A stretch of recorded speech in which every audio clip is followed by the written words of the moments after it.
Hello, my little one multi-clan. I hope that you are well. Thank you for my lovely messages. It was so nice to hear everybody's voice. I've just found 10 minutes in my day, so I thought I will read you another chapter. Now, the last time we had a story, Joe had been taken up to the snowman's land at the top, and he was being bossed about by a big, horrible snowman. But he had made some friends with the bears, so there was some good stuff and there was some bad stuff. And Beth and Franny and Moonface were going to try and find a way to help him get back because he was stuck up there. So, this is chapter 9, The House of Three Bears. Beth took a cushion and put it down at the top of the slide and pushed off. Down she went, and she shot to the bottom and flew out of the trapdoor and landed on a cushion of moss. She had hardly got up before Franny threw out the trapdoor too. "You know, that slippery slip is just the greatest fun," said Beth. "I'd like to do that all day long." "Yes, if only we didn't have to climb all the way up the tree first," said Franny. The trapdoor flew open and out shot Mr. Moonface on a yellow cushion. He put 3 cushions together, whistled to the red squirrel who looked after them, and threw them up to him. Then he turned to the waiting girls. "There's a train at midnight," he said. "We shall have to hurry." The wood was still bright with moonlight, and the 3 of them hurried between the trees. Suddenly, Beth heard the chuffing of a train, and she and Franny stopped in surprise. They saw a small train winding out of the trees, looking for all the world like a big old-fashioned clockwork toy train that was just made big. The engine even had a key in its side as if to wind it up. There was a small station nearby, and Moonface caught hold of the girl's hands and ran to it. The train was standing quite still there. The carriages had tin doors and windows which didn't open, just like those of a clockwork train, and Beth tried her hardest to open the door, but it was no use. The train whistled. It was anxious to be off. "Don't you know how to get on this train?" asked Mr. Moonface with a laugh.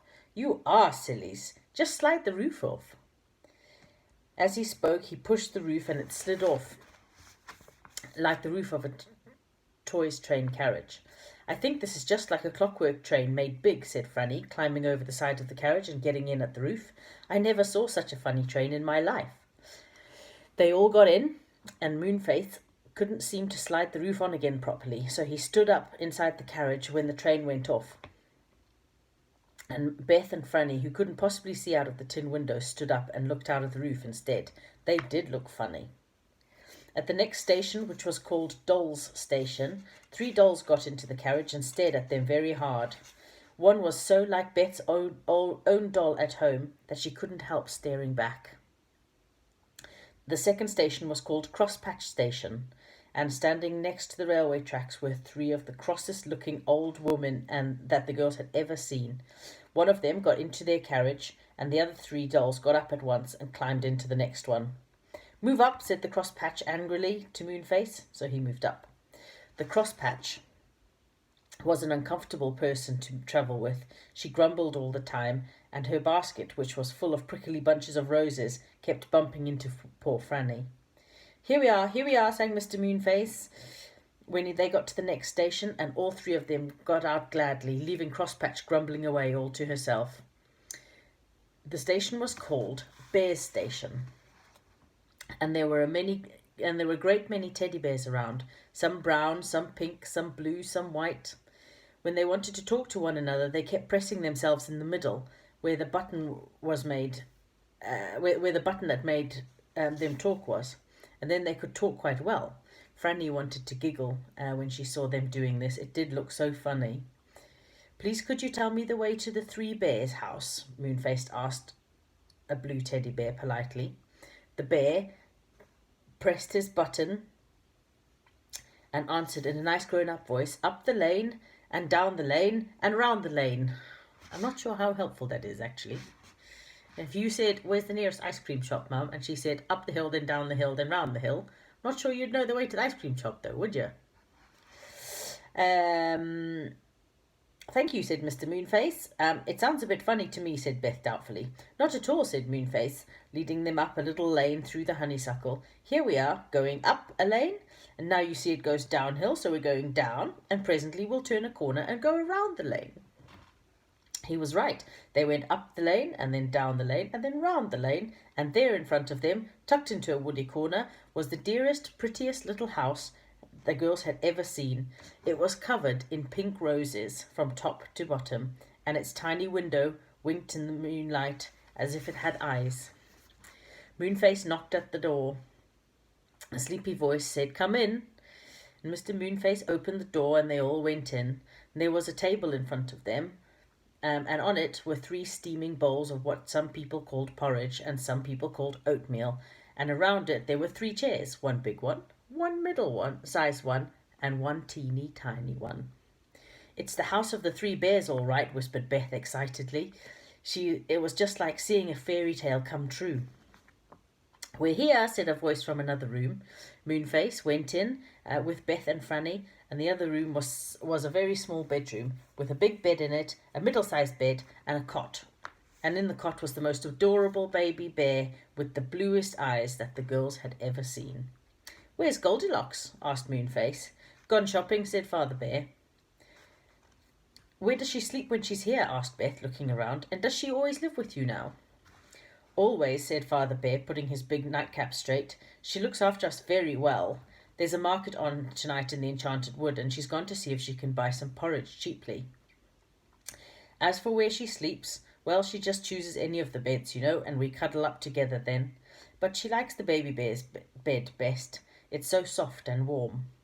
"She did in the story," said Franny. "What story?" said Mother Bear. "Well, there's a story of the 3 bears," said Franny. "Never heard of it," said the 3 bears all together, which really seemed rather extraordinary to Beth and Franny. They didn't like to ask any more questions after that. "Here's Goldilocks now," said Mother Bear. The sound of a high voice could be heard coming nearer and nearer. Baby Bear sprang out of his cot and ran to the door in delight. A pretty little girl with long, curling gold hair picked him up and hugged him. "Hello, dearest," she said. "Have you been a good bear?" Then she saw Beth, Franny, and Moonface and stared at them in surprise. "Who are you?" she said.